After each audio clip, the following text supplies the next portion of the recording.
Careblazers, I am so excited. We have a very special guest joining us in this conversation today.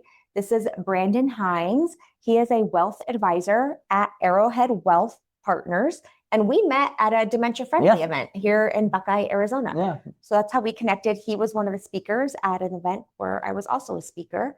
And so I think to kick things off, let's talk about maybe share with the audience why this conversation is important for a family member who's caring for somebody with dementia. Absolutely. I mean, we see it time and time again on this side of the table where you're going through one of the most difficult life events that you're going to face for the most part. One of your family members being impacted by this. And what we've seen is the toll it can take emotionally, financially.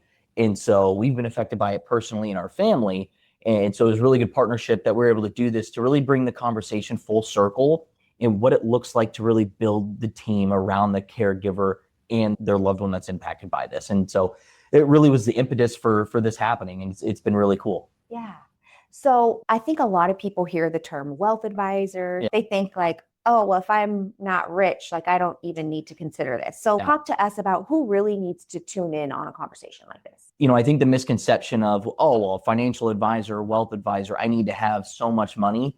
I would say that anyone that is taking their finances seriously or have this affliction in their life should be working with a financial professional. Some may have investment minimums, some may not. It's about finding who you like working with, who understands your situation and what you need from them to be successful in your life personally, but to also make sure that you're taking care of your family. And so there's no minimum to start building your future. And so I would say anyone that is serious about their finances and thinking about long-term care as it is relative to what does life look like when I get older, I'm seeing my family members go through it, I think you should be having the conversation. So what is it that a wealth advisor could really do in terms of like something really positive it helps with the family, or maybe even just lessening potential big risks? Yeah, a few things. One big one that we've been trying to let people know about is making wealth planning a family conversation.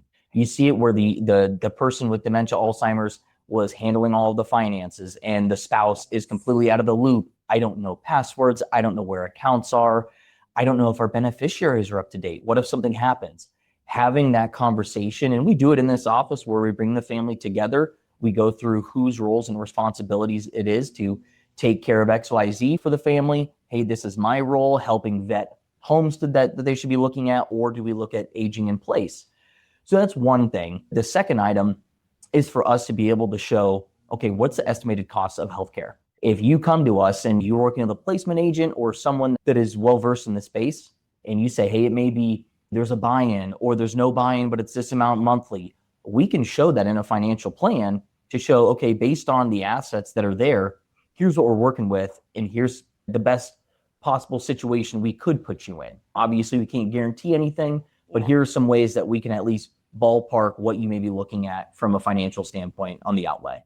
Do you have any stories off the top of your mind of how you really helped change the trajectory of potential clients who came in that if they hadn't, it would have been like maybe a bad situation, or you were able to get it good? Half the time that we have clients come in or prospective clients come in that have a family member with Alzheimer's or dementia, there's so much emotions going on.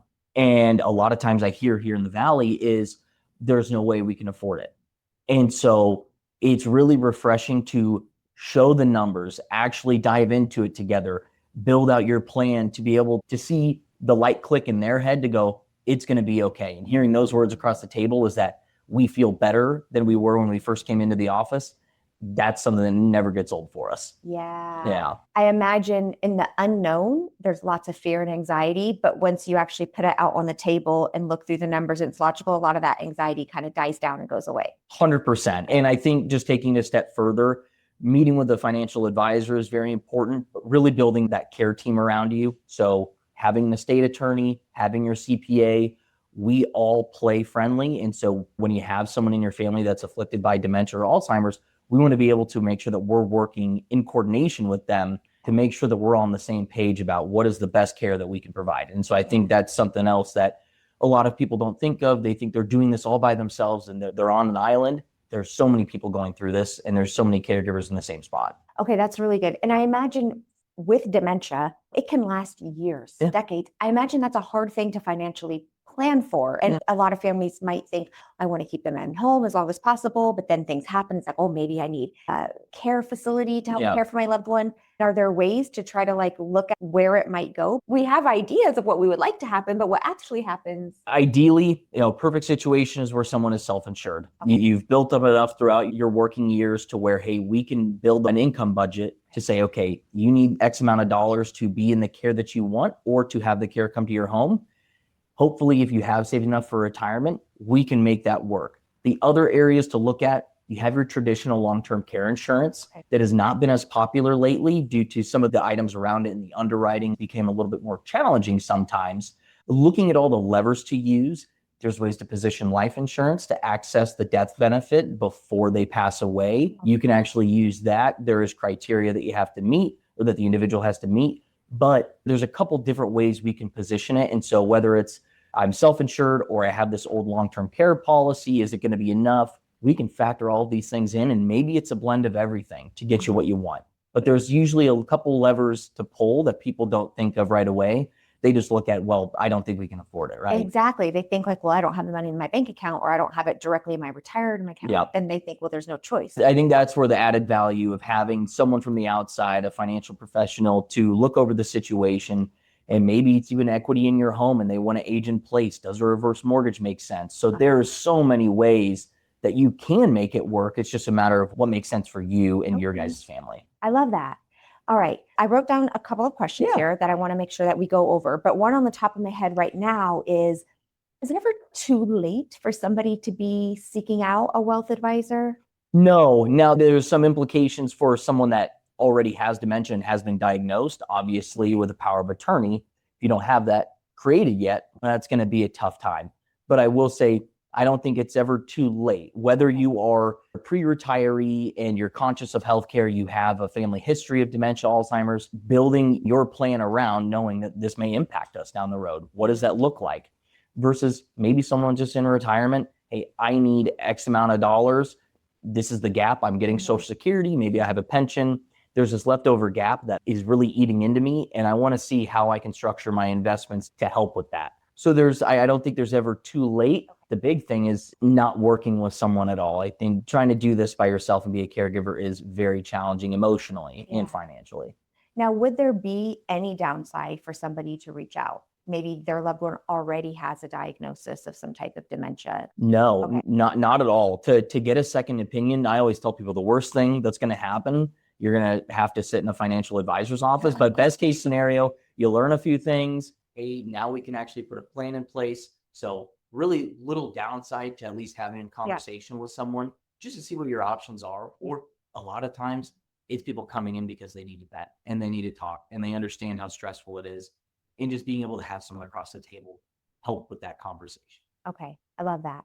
So I'm assuming somebody could have dementia, but it could be low level, mild, not too significant. They're still able to engage in the conversation. We could work with them and do all that. But once it starts to progress, that family really does need a power of attorney.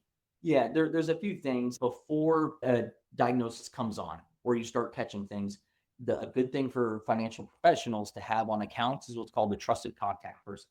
So there's limitations to what they can do on the account, but really that is if Miss Jane or Mr. Joe come into the office and they're seeming to be a little bit forgetful, maybe they're requesting the same amount of money over and over again, or we think there may be something going on, it's someone that we can reach out to share our concerns and at least have that conversation.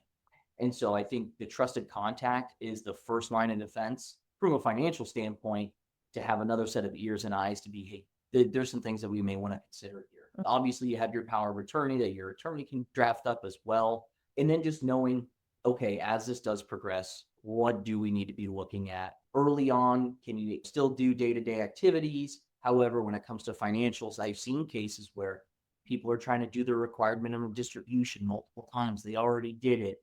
It can cause severe impacts to your portfolio, taxes. And so the earlier, the better with that stuff. Are there common, I guess you would say, mistakes families tend to make from a financial perspective after somebody gets some type of dementia diagnosis? It's typically emotional. So there is a lot of emotions and behavioral all the science that goes behind wealth management and financial planning. And I think the first thing is, okay, we got the diagnosis, everything is falling around us. We're going to we're just going to go to a home. We're just going to hire the first care person that we know of or company.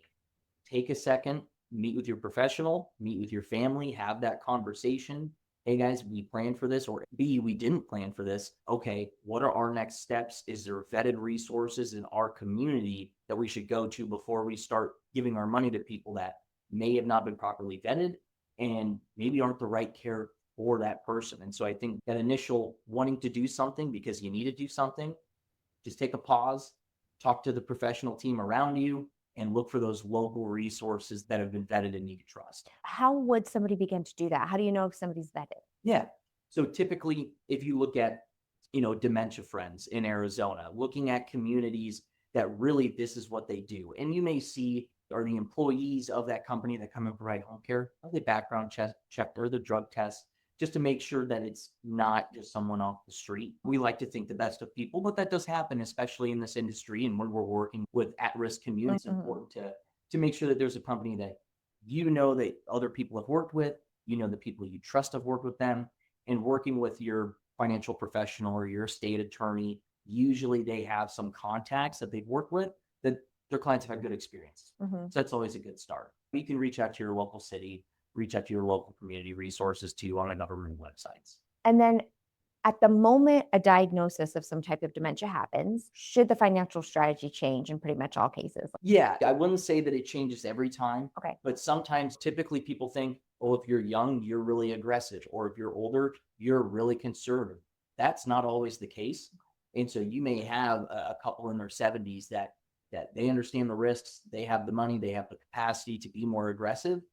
Okay, well, when this comes on, this is a huge income change, right? Because now we're going to have a lot of money going to either a care facility or to at-home care.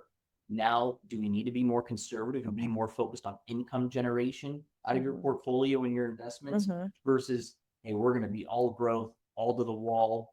You may not want to have those as deep lows on the downside versus shifting to a more conservative income strategy to where I know the care place costs this much. Here's how much I can put up front for my budget. Here's what I need my investments to provide. Okay. Usually that provides a bit of a smoother or at least more pinpointed approach to your investment management. And then you mentioned briefly earlier about long-term care insurance. Do you have any information on whether or not people should be considering this, should not? I think, it should be considered. I always like to say there's no financial product that's a bad product. There's use cases for everyone. There is typically elimination periods with long-term care insurance, which means that you have to wait X amount of days before you can actually use it. And not that it's a bad product. I just want people to understand that if you do need it, there may be certain rules around how and when. Okay. Sometimes you have to get reimbursed for expenses. Some policies are built a little bit differently. And so I think before just going out and getting a long-term care policy just to get one, just make sure you understand what the policy actually does, how much it actually benefits, because they can be structured in different ways. Are there any myths or super need to know information about how people can pay for memory care? I know you mentioned a little bit with maybe a reverse mortgage or tapping into different things. What are some common ways that people maybe aren't thinking about besides just what's in the bank account? If you want to age in place, sometimes a reverse mortgage can make sense. Okay. We don't do reverse mortgages. That's something that someone that's licensed and qualified in that specific area can do for you. There's certain rules or requirements around it. Okay. But if you have equity in your home and you want to age in place and you know that, hey, I'm just going to have care come into the home, yeah, you can take your equity in the house. There's a couple different ways you can do it, but you can have money be sent to you on a monthly basis or on whatever frequency you'd like for the most part, to be able to help cover those costs to stay in the home. So we see that as a much more popular strategy when someone maybe didn't save a lot for retirement, but I've got a fully paid off house. Hey, there's no stairs. It is somewhat safe for us to age in. And I would say having a real conversation to make sure that it is where you want to stay, because a reverse mortgage, there is things that go into it. It is a big decision. And so just making sure you're doing your due diligence, but it is a way to fund it. With life insurance, if you have that, depending on how it's structured, you can get some of the death benefit up front if you qualify in not being able to complete a few of the ADLs or activities of daily living. Requires a doctor's note. That varies by insurance company, but there are some levers to pull there. And then the other item I would say is looking at, sometimes people are embarrassed about their finances. It is okay to have family help you in the situation. And so if we need to look at multiple financial pictures for family members to help out to cover the cost of care, if you do have that circle of people around you, that's what they're there for. It's Yeah. family. And so some people are comfortable with that, some people aren't, but that can help us. Okay, now we're expanding what we can work with, and just gives us more resources to be able to put you in the right spot. So let's imagine, let's back up. A family member is like, okay, I need to talk. I think I can get a lot of information from talking to a wealth advisor. I'm going to come to Arrowhead Wealth Partners. What should they expect? What's that experience like? How would you begin to even help them? Yeah, absolutely. So usually we have folks come in. That first meeting is really just fact finding. Get to know myself, Cody, Jordan, the team, really understand who you're working with, what we do, how we approach wealth management and financial planning. And when we dive into that meeting, we're going nuts to bolts. We're going to go through your monthly income, your monthly expenses, what life insurance you do have, really doing what we like to call a financial inventory checklist. Here's everything you have. What are your goals? And really listing out those in a priority of what is most important to you. And let's hammer down on those. And so I think sometimes people, it can be intimidating coming into a financial advisor's office, or it can be this big thing. We're pretty laid back here, and our job is to put you guys in the best position we can to help you achieve what you want to. So that first meeting, fact finding, hey, if we're a good fit, we want to work together, there's some things that we can help out with. Great. Come back in for the second meeting. We actually connect to the TV behind you. We run through a full financial plan, running through what happens if your income turned off. What if you got laid off? What if you went and bought a house in year 7 of retirement? What if you do go into a home and it costs $300,000 buy-in? We can factor all of those things in. And so we run a multitude of scenarios, and then we pick one that we think makes the most sense, and we're attacking that. And we'll meet about every quarter via phone, and then one in-person annual review. Obviously things change, so our door's always open for folks if they have questions. You know, I'd say we're not mandated to, you can only meet with us whenever. We're very flexible, and we want to be very approachable. Okay. Yeah. Now, to work with a wealth advisor, is it state specific? Like you could only work with people who are in Arizona? No. So we serve clients nationwide. Okay. If there is a client that is in a state that we're not currently licensed, we simply work with our back office. We get the appropriate license requirement put in, you pay the fee. Now you're licensed in that state. But we have clients quite literally all over the country, from California to Nebraska to Alabama to Florida. So no, our main hub is here, but we serve clients all over. And then how do wealth advisors typically get paid? So how we structure it is a percentage of what we manage. Okay. So if you have X amount in your IRA, hey, we charge, let's say 1%, we charge 0.95%. But that is of the account value that's billed annually. It's deducted on a quarterly basis. Okay. We do that because if your account values go up, we do better and you do better. If Mhm. it goes down, you're still getting the financial planning, the contact, all of that doesn't change. And we're taking less money, rightfully so. The Yeah. account went down. And so that's how we structure it. Some folks charge for financial plans or charge to meet with you. We don't do that. Everything's wrapped up in our asset-based fee. And so if somebody is out of state, because a lot of the people who are watching this, they would be from out of state, it's all virtual, like through computer. Exactly. Zoom, phone calls. If they are ever in the valley, we have people that come in every now and then. You've got spring training down here. You've got waste management. So a lot of people do come down, and they will make their appointments around that. But we do Zooms with folks all over the country. And so it's easy. Ever since COVID, people have gotten a little bit more technology inclined. And so it's made it really easy to work across state lines and be able to serve people everywhere we can. Wonderful. If somebody watching wanted to talk to your office to begin the process, where do they go and what do they do? Yeah. So they would just call our phone number, and our office line is just 623-440-1771. Capri is our office manager. She'll get you on the calendar with myself or one of the other wealth advisors here. And then we usually will have a quick 15-minute introduction call just to see if, hey, it is something we can help out with, and if it's a good fit. Then we'll either do a Zoom meeting if you're out of state, or we'll do an in-person meeting if you're in the state. That's wonderful. This has been really eye-opening and lots of great information. But Branden, is there anything I haven't asked that you think would be really helpful for a family caregiver to know about? The one thing that I see is beneficiaries on accounts. If you do not have beneficiaries on your IRAs, or if you have an individual brokerage account and it's not a transfer on death or a joint account with the rights of survivorship, it can cause a lot of issues. If things go to probate, I'm not an attorney, but I know probate can sometimes not be the most fun. So making sure beneficiaries are on the accounts, even contingent beneficiaries. So if something happens to your daughter and she's the beneficiary on the account, it goes to someone that you want if that were to happen. And so that is, I think, the low hanging fruit for most people to at least make sure financials are in order. It's just knowing who passes to what. That's probably my biggest thing. And then just to close it out is you're not alone. We're directly impacted by this in our family. It can be a lot. And so just know that you're not alone, you're loved, and there's always people around you to help. Awesome. Thank you, Branden, for taking your time to talk with our Well, thanks for coming. Careblazers. All right, Careblazers, if you want more information, you want to talk to Branden or some of his colleagues here at Arrowhead Wealth Partners, I will link the phone number and contact information down in the description below. Thank you. Thanks.